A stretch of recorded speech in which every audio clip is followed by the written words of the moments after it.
ഗാസയിൽ ഇസ്രയേൽ നിരന്തരമായ ആക്രമണം നടത്തുന്നുണ്ട്. ഒരുപാട് മരണങ്ങൾ നമ്മൾ ദിവസവും കാണുന്നുണ്ട്. ഇപ്പോൾ അതൊരു സാധാരണ വാർത്തയായി കഴിഞ്ഞു. പക്ഷേ ഇന്ന് വന്നിരിക്കുന്ന ഒരു പ്രധാനപ്പെട്ട വാർത്തയിൽ ഉള്ളതെന്ന് പറഞ്ഞു കഴിഞ്ഞാൽ ഗാസയിലെ ഒരു ക്രിസ്ത്യൻ ദേവാലയം അതിന് നേരെ ഇസ്രയേൽ ആക്രമണം നടത്തിയിരിക്കുന്നു. സാധാരണ ഹമാസിന്റെ കേന്ദ്രങ്ങളൊക്കെയാണ് ആക്രമിക്കുക എന്ന് പറയുന്നത്. അവിടെ ഒളിച്ചിരിക്കുന്നു, ഹോസ്പിറ്റലിനടിയിൽ ഒളിച്ചിരിക്കുന്നു ഹമാസ് തീവ്രവാദി. ഇവിടെ ക്രിസ്ത്യൻ പള്ളിക്കകത്ത് ഹമാസ് തീവ്രവാദികൾ ഒളിച്ചിരുന്നത്. എന്തിനാണ് ഇങ്ങനെ ഒരു ആക്രമണം നടത്തിയത്? സത്യം നല്ല ചോദ്യമാണ്. കാരണം സത്യത്തിൽ ഈ ഫലസ്തീൻ ഇസ്രായേൽ ഇഷ്യൂവിൻ്റെ അടിത്തറ ലോകത്തിലാകെ ഇപ്പോൾ നിലനിൽക്കുന്ന ഒരു തെറ്റിദ്ധാരണയുണ്ട്. അത് സാമുദായികമാണ് ഈ പ്രശ്നം. ഒരു ഭാഗത്ത് മുസ്ലിം സമുദായം, മറുഭാഗത്ത് ജൂത സമുദായം. സത്യത്തിൽ ഫലസ്തീൻ ഇഷ്യൂവിൻ്റെ അടിത്തറ സാമുദായികമല്ല, വംശീയമാണ്. അറബ് വംശവും ഇസ്രായേൽ വംശവുമാണത്. റേസാണ്, റിലീജിയൻ അല്ല. അപ്പോൾ ഈ റേസിസത്തിൻ്റെ പ്രശ്നം അറബ് വംശത്തിൽ രണ്ട് കൂട്ടരുണ്ട്. മുസ്ലിങ്ങളും ക്രിസ്ത്യാനികളും അറബ് വംശക്കാരാണ് അവിടുത്തെ ഒരു പ്രത്യേക സാഹചര്യമാണ്. അതുപോലെ അതേ സമയത്ത് ഇസ്രായേലിയർ ഇപ്പോൾ ജൂതമതക്കാരാണ്. അത്രയേ ഉള്ളൂ അതിൻ്റെ വ്യത്യാസം. അപ്പോൾ അതുകൊണ്ട് എത്രയോ കാലമായിട്ട് ഈ 3 സെമിറ്റിക് മതങ്ങൾക്കും പ്രിയപ്പെട്ട നാടാണല്ലോ ഫലസ്തീൻ. 3 സെമിറ്റിക് മതങ്ങൾക്കും വൈകാരികമായി ബന്ധമുള്ള നാടാണ്. ഒന്നാമത്തെ സെമിറ്റിക് മതം ജൂതായിസമാണ്. ജൂതായിസത്തിൻ്റെ പ്രവാചകൻ മോസസ് ആണ്. മോസസ് പിറന്നത് ഫലസ്തീനിലാണ്. രണ്ടാമത്തെ സെമിറ്റിക് മതം ക്രിസ്ത്യാനിറ്റിയാണ്. ക്രിസ്ത്യാനിറ്റിയുടെ പ്രവാചകൻ യേശുവാണ്. യേശുദേവൻ പിറന്നതും ജെറുസലേമില്ല, എന്ന് വെച്ചാൽ ഇതേ പ്രദേശത്താണ്.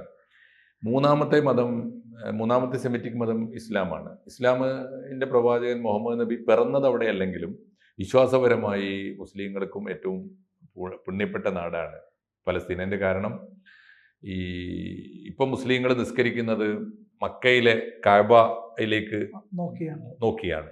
അതിനു മുമ്പ് ആദ്യത്തെ ഖിബില എന്നാണ് അതിന് പറയുക, ആരാധനാ കേന്ദ്രം, ഡെസ്റ്റിനേഷൻ. അപ്പോൾ പണ്ട് ഇസ്ലാമിൻ്റെ ആദ്യകാലത്ത് ആദ്യത്തെ ഖിബില ഈ ജെറൂസലേമിലെ പള്ളിയായിരുന്നു. ബൈത്തുൽ മുഖദ്ദസ് എന്നാണ് ഞങ്ങൾ പറയുക. അപ്പോൾ ആ പള്ളി നോക്കിയാണ് നിസ്കരിച്ചിരുന്നത്. പിന്നീട് അത് ഒരു ഘട്ടം എത്തിയപ്പോൾ മാറ്റിയതാണ്. ഒന്നത്. രണ്ടാമത്തെ കാര്യം, പ്രവാചകന്റെ ജീവിതത്തിലെ ഏറ്റവും വിശുദ്ധമായ ദിവ്യാത്ഭുതമാണ് അദ്ദേഹത്തിൻ്റെ ആകാശയാത്ര. അദ്ദേഹത്തെ ദൈവം ക്ഷണിച്ചിട്ട് ഇദ്ദേഹം ഗബ്രിയേൽ എന്ന് പറയുന്ന മാലാഖയുടെ കൂടെ ആകാശയാത്രയ്ക്ക് പോയി. മറ്റാർക്കും കിട്ടാത്ത, ഭൂമിയിലൊരു മനുഷ്യനും സാധാരണ കിട്ടാത്ത ഒരു അവസരാനുഭവമാണത്. ആകാശയാത്രയ്ക്ക് പോയിട്ട് സ്വർഗം പോയി കണ്ടു, നരകം പോയി കണ്ടു, പരലോകത്ത് കണ്ടു, ദൈവവുമായി സംസാരിച്ചു എന്നൊക്കെയാണ് വിശ്വാസം. അപ്പോൾ ആ യാത്ര അദ്ദേഹം പുറപ്പെട്ട ആ വിശുദ്ധ യാത്ര പ്രവാചകന്റെ ജീവിതത്തിലെ ഏറ്റവും പ്രധാനപ്പെട്ട സംഭവമാണ്. മിറാജ് എന്നാണ് നമ്മൾ പറയുക. ആ യാത്ര, ആകാശയാത്ര, ആ യാത്ര തുടങ്ങുന്നത് മക്കയിൽ നിന്നല്ല. മക്കയിൽ നിന്ന് അദ്ദേഹം പുറപ്പെട്ടു. അദ്ദേഹത്തിന് ഏറ്റവും പുണ്യപ്പെട്ട പള്ളിയാണ് ഈ ജെറൂസലേമിലെ പള്ളി. അവിടെ പോയി പ്രാർത്ഥിച്ചിട്ടാണ്. മക്കയിൽ നിന്ന് രാത്രി മലാഖയോടൊപ്പം പുറപ്പെട്ട് ഇവിടെ വന്ന് ജെറൂസലേമിലെ പള്ളിയിൽ വന്ന് പ്രാർത്ഥിച്ചിട്ടാണ് പിന്നെ പോകുന്ന ആകാശയാത്രക്ക്. അത്രയേറെ വിശിഷ്ടമായ ഒരു പദവി പ്രവാചകൻ ഈ പള്ളിക്ക് കൊടുത്തിട്ടുണ്ട്. അപ്പോൾ അതുകൊണ്ടൊക്കെ മുസ്ലിങ്ങൾക്കും പ്രിയപ്പെട്ടതാണ്. അതുകൊണ്ട് 3 സെമിറ്റിക് മതങ്ങൾക്കും പ്രിയപ്പെട്ട ഭൂമിയാണ് ഫലസ്തീൻ. ഇടക്കാലത്ത് അതിനകത്ത് വന്ന മാറ്റം 1920 ഇപ്പോൾ 1-ാം ലോകമഹായുദ്ധം കഴിഞ്ഞപ്പോൾ, 1-ാം ലോകമഹായുദ്ധം വരെ ഫലസ്തീൻ തുർക്കി സുൽത്താൻ്റെ അധീനതയിലാണ്. തുർക്കി സുൽത്താനെ ബ്രിട്ടീഷുകാർ തോൽപ്പിച്ചു. അപ്പോൾ ഫലസ്തീൻ ബ്രിട്ടീഷുകാരുടെ കയ്യിലായി. 1920 തൊട്ട് അവർ വളരെ സ്ട്രാറ്റജിക്കലായ ഒരു തീരുമാനം എടുത്തു. അവർ പറഞ്ഞത് എന്താണെന്ന് വെച്ചാൽ, ഞങ്ങൾക്ക് ഇപ്പോൾ തീർച്ചയായിട്ടും ബ്രിട്ടൻ ഒരു ക്രിസ്തു രാജ്യമാണല്ലോ, ക്രിസ്ത്യാനികൾക്ക് മതപരമായി തന്നെ വിധേയത്വമുള്ള ഒരു രാജ്യം ആണ്. അപ്പോൾ അവർ പറഞ്ഞു, ഞങ്ങൾക്ക് ഫലസ്തീൻ്റെ മേൽ ഒരു അവകാശം വേണ്ട, മീൻസ് മറ്റു 2 സെമിറ്റിക് മതങ്ങൾ സമാധാനത്തോടെ കഴിഞ്ഞാൽ മതി എന്നൊരു നിലപാട് അവരെടുത്തു. അങ്ങനെ എടുക്കാനുള്ളൊരു കാരണം കൂടിയുണ്ട്. ക്രിസ്ത്യാനികൾക്ക് അവരുടെ പ്രവാചകന്റെ ജന്മദേശമാണ് എന്ന നിലയിൽ ഫലസ്തീനോട് ഒരു അടുപ്പമുണ്ട്. പക്ഷേ ആ പ്രവാചകനെ കൊന്നതും അവിടെ നിന്നാണ്. ആ യേശുദേവൻ കൊല്ലപ്പെട്ടതുകൊണ്ട് മാത്രമല്ല, യേശുദേവനെ കൊന്നത് ജൂതപ്രമുഖന്മാരാണ്, ജൂതപ്രമാണിമാരാണ്. അപ്പോൾ ജൂതപ്രമാണിമാർ യേശുദേവനെ കൊന്നതുകൊണ്ടാണ് ക്രിസ്ത്യാനിറ്റിയും ജൂതായുസവും തമ്മിലുള്ള തർക്കം, അല്ലെങ്കിൽ അവർ തമ്മിലുള്ള സംഘർഷം. അതാണ് അന്ന് മുതലാണ് ക്രിസ്ത്യാനിയും ജൂതനും തമ്മിൽ വഴക്ക് തുടങ്ങിയത്. റോമാ സാമ്രാജ്യത്തിൻ്റെ കാലമാണ് അന്ന്. റോമാ സാമ്രാജ്യം അന്നത്തെ കണക്കിന് ആയിരക്കണക്കിന് ജൂതന്മാരെയാണ് കൂട്ടക്കൊല ചെയ്തത്. അങ്ങനെയാണത്. അപ്പോൾ ആ കാലഘട്ടത്തിലാണ് ജൂതന്മാർ ലോകം മുഴുവൻ അഭയാർത്ഥികളായി ഓടിത്തുടങ്ങിയത്. ഈ ജൂത ക്രൈസ്തവ പോരാട്ടത്തിൻ്റെ കാലത്താണ്. അന്നാണ് ജൂതന്മാർ ഇന്ത്യയിൽ പോലും വന്നത്. കേരളത്തിൽ തോമാ ശ്ലീഹ വന്ന് അധികം വൈകാതെ ജൂതന്മാർ വന്നു. അപ്പോൾ ഈ വന്ന കാലത്ത് അവർ പറയുന്നുണ്ട്, ഞങ്ങളെ ലോകമെങ്ങും ക്രിസ്ത്യാനികൾ വേട്ടയാടുക. അങ്ങനെ ഒരു കാലമുണ്ട്. അതാണ് ചരിത്രത്തിൻ്റെ ഒന്നാം ഘട്ടം.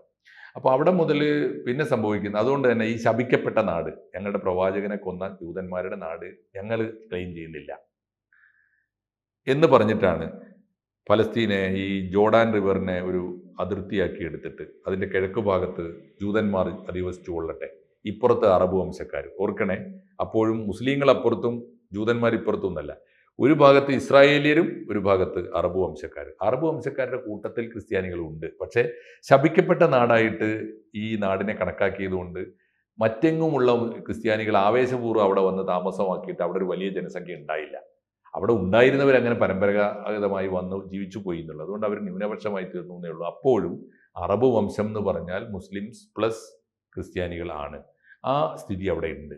അപ്പോൾ ഈ അവസ്ഥയിലാണ് അവിടെ നടന്നു വന്നത്. ഇപ്പോൾ 1920 അവിടുത്തെ ബ്രിട്ടീഷ് ഭരണകൂടം വരച്ചു വെച്ച ഒരു മാർഗരേഖയാണ് പിൽക്കാലത്ത് 48 ആയപ്പോൾ UN അംഗീകരിച്ചത്.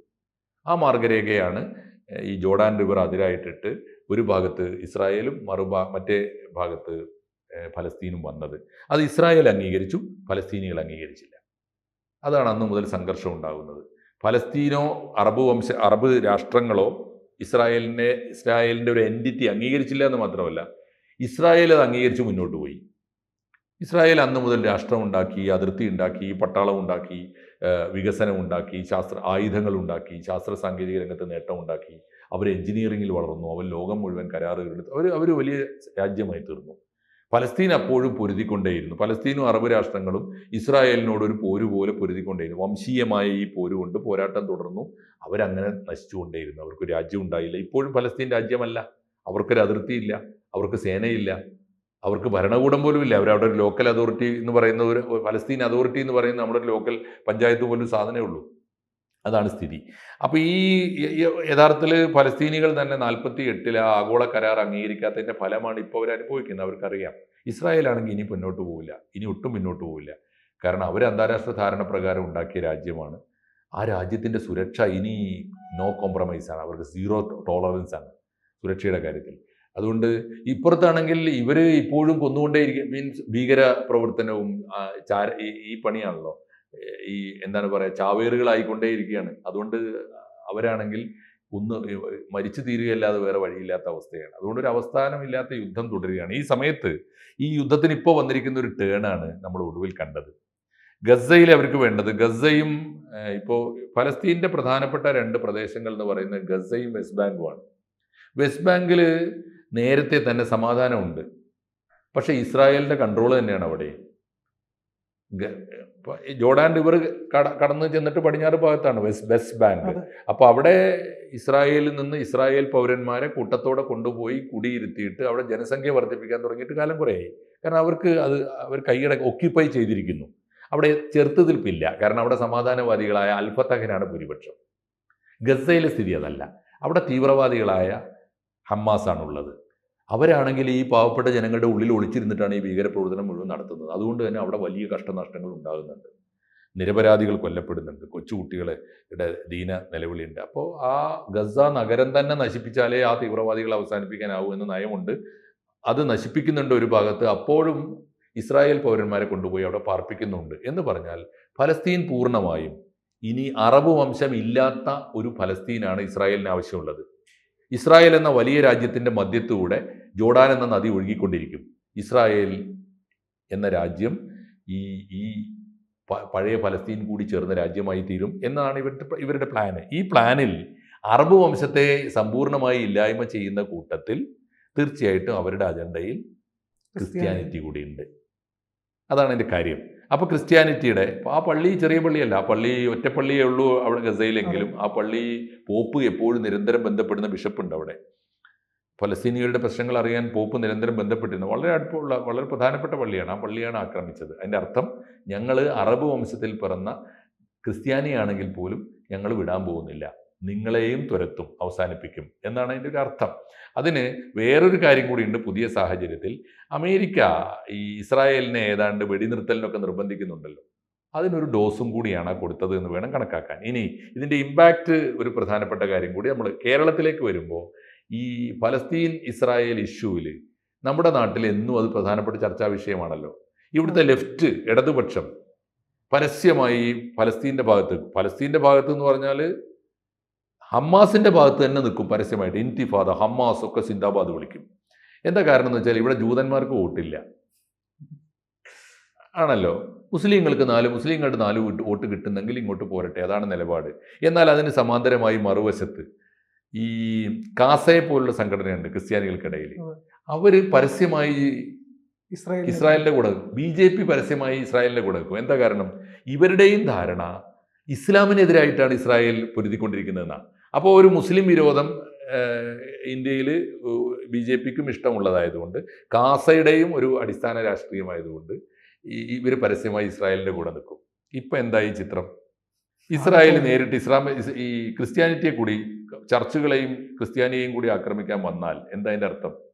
അവരും അങ്കലാപ്പിലാകും, അവരുടെ നിലപാടും തെറ്റായിരുന്നു എന്ന് മനസ്സിലാവും. എല്ലാവർക്കും കടുത്ത രാഷ്ട്രീയ പാഠങ്ങൾ നൽകുന്ന ഒരു വാർത്തയാണ് ഇന്നത്തെ ഒരു വാർത്ത. അത് രാഷ്ട്രീയ വിദ്യാഭ്യാസം നൽകുന്ന വാർത്തയാണ്. രാഷ്ട്രീയ വിദ്യാർത്ഥികൾക്കും രാഷ്ട്രീയ പാർട്ടികൾക്കും ഒക്കെ പുതിയ ഐ ഓപ്പണറായ ഒരു ന്യൂസ് പീസാണത്.